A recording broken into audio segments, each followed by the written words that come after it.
Hi, welcome back, everybody. I'm a Jade Monkey, and we're back here in Rust, and we're talking about monuments, the supermarket monuments. And I'm here with Razor from RazorTube. Say hello. What's up? Yeah, so with the Rust Council Beta looming, and the most recent information that the Rust Council Beta for the PlayStation 4, the Xbox One is happening, or it will be happening by the time you see this. A lot of people will be asking, how do I do monuments? Where do I find green cards? How do we get more loot? And we're here to answer those questions. So, yes, pull up a chair. Let's get down. So again, with this Rust Beta on the cusp, and the NDA that's going to be lifted and the full release happening, a lot of these guides are really going to come in handy. Because, like I said, the green cards are the key to moving up in the loot tiers. So here we go, supermarket. The supermarket's great because you can start off here in the very beginning. You can put a base down, you can put a satellite base, get things going. It's great. It's got just the right amount of loot and it's just the right amount of activity, and you don't need RAM protection. So real quick, before we walk up here, I almost always try to go in with maximum food before we start anything. And water, it helps you recover faster. I try to craft as many bandages, or up to like, what, 9 bandages. And make sure I've got a bow and a crossbow. One for silent shooting. Well, silent shooting before you start. And then an actual bow itself. And then I try to bring a sleeping bag with me so I can respawn in the area.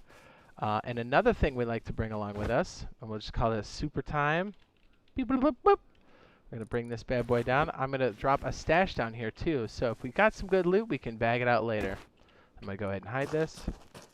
Stashes are going to be a critical part of everything that we do almost at every monument. So get used to it. Okay, so green cards, again, lead up to other monuments, or they help you complete the puzzles. But these are places like the supermarket where you can get those green cards, and it's very important. Let me go ahead and show you on the map what we're looking at here. Okay, the abandoned supermarket will be in a different location for you, because I just want to go over and say that these maps are procedural. They will change with every wipe, with every server. So you're going to have to look to see where these are at. It can be in the desert zone like it is here. It can be over in the green zone like it is there. Sometimes you have one. Sometimes you have two. So keep in mind. Also, these roads are very important. They're not just for show. These are where traffic's going to be coming from. So you can use it in base planning. You can use it to defend yourself. But just be aware, these roads are extremely functional. So you're going to see all kinds of people coming up and down these roads, whether it's on a horseback like Razor did, or if people are coming down in an armored vehicle that they custom built. Okay, so walking up to the supermarket, we're going to go over some of the crates that we have here. We've got the standard crate, like right here. And we've got the military crate around the back. I'm going to go ahead and show you what that looks like. This is the main reason why. It spawns one military crate, and there's no rad requirement, radiation protection requirement for it. Where are you? It's on the other side. Here we go. Here we go. Boom, right here off to the left. And now let me go ahead and show you some of the tables for a military crate. We're just going to show you the upper echelon here. Always 8, 15 to 24. High quality, which is 17%, rifle bodies, SMG bodies, all high tier things to make weapons and to build things that are very, very important. So you can already see why this military crate is great. I did not mean to rhyme that. Also, on this table here is the all-important green card that helps us move up and complete the higher tier puzzles. So you always want to grab those, so I'm going to go ahead and leave that for Mr. Razor for later. Pulling out here, well actually let me show you, see these standard crates here? I'm going to show you some of the spawn rates for those, just the top end stuff. Right here. I'm going to go ahead and click over. Again, 5 scrap is 100%, 14% chance for road signs, 14% for springs, again, great for weapons, and 14% for gears. Gears, I'm telling you, best thing for base defense. Always keep your gears. You're going to use them. Even if you don't have a use for them right away, stockpile your gears. So again, you can see why these crates are so important for just all around. And another thing that people really overlook, I even see to this day, are these little baskets here. You can tell you can loot these because you walk up to them and it gives you a prompt. But more importantly, like, go ahead and open it up.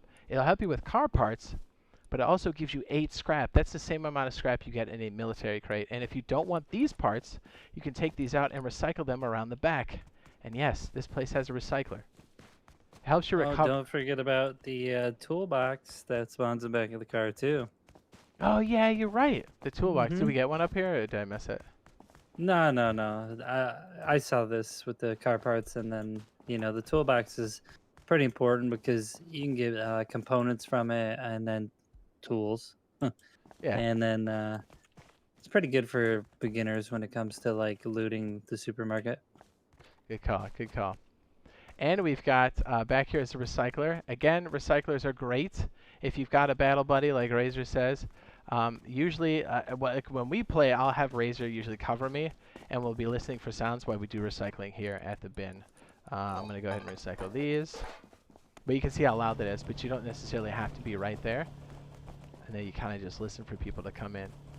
There is a safe place to do recycling. It is at the outpost.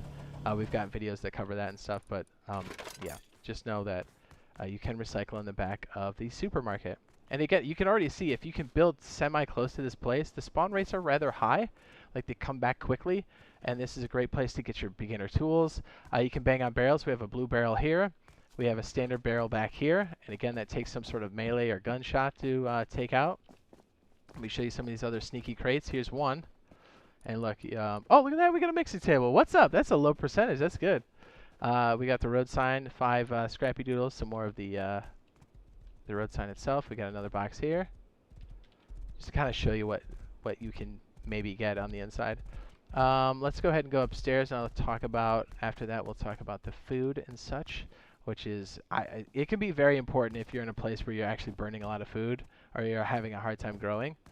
And again, more boxes up here. We got 1, 2, and sometimes you get one on the other side. One of the other things that happens a lot is you'll be up here and you'll start to hear those dirty feet outside. So a lot of times you got to be thinking about different places where you can hide and shoot from. And always, always, always, you hear Razor and I do this on stream, wherever we're playing, we're always trying to crouch and walk around because it doesn't make sound. You always want to be using the sound cues to your advantage.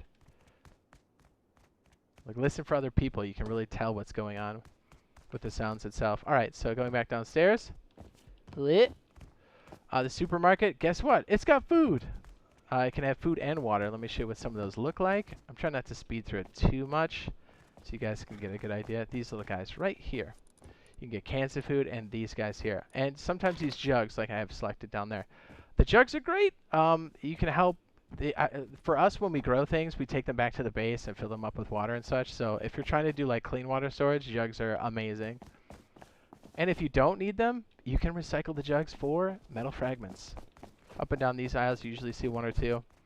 And as far as combat's concerned, again, I think a lot of this, when you hear people running around, it usually comes down to fights inside the supermarket, up and down the aisles, and then you're dipping, right? Because a lot of times you've got loot and you want to just book, you know? Yeah, no, I agree. Like I said, like I always get caught up by the recycler, and it's usually when I'm playing solo because if I don't got Jade Monkey with me or like another player, you want to be really cautious going to supermarket because a lot of people, like, since they like to build so close to it and get like all the loot and kind of flow with the timer of the loot tables that appear there after they've looted it, they're like, okay, I'll just wait for the next loot cycle to come around, and then all of a sudden, boom, I'm back there recycling, and somebody claps me. Yeah, if you hear dirty feet and you're recycling, have a plan for like what you're gonna do. Yeah, have an exit plan. That's what he's saying. All right, every time. And it's not bad to have a horse around the back with you either for either jumping up or for just getting out. Yeah. So check this out. There's a couple places you can jump up here without using the ladder. You jump here, and then on top of this gate, or I'm sorry, fence. Watch. See, I'm terrible at clutch jumping, dude. The worst. And these barbed wire don't hurt you. You can jump up either on that gap, or you can go over here and jump up. The more, it's like Halo, where if you kind of find different lines or you're in a place that's unexpected, you can really catch people off guard. Like, look, I've got a line of sight right here. If I get up faster than he thinks I can be like, boop, and catch somebody right there. And again, having a crossbow loaded, look, I can draw my weapon. If I'm creeping around like this, I can draw my weapon. It's not making a sound. If I have my bow with me, listen, I have to draw it and then hold it. And then I can't jump. I mean, I can jump, but my bow doesn't draw back anymore. It stops the action. So just remember, if you're sneaking and creeping, pop that crossbow out and pop them right in the chest. And always have your medical supplies with you, so a little bit of food if you can manage. And remember, like, low tier gear is good to take to places like this. If you got a bunch of burlap sitting in your base, take it with you. Gear up. Make some wooden armor. It's super cheap. It basically costs wood and rope. No workbench, nothing. Just, it's going to add more rad protection, but it's going to add more chesticle protection when we're walking around at any of the monuments. But there you go.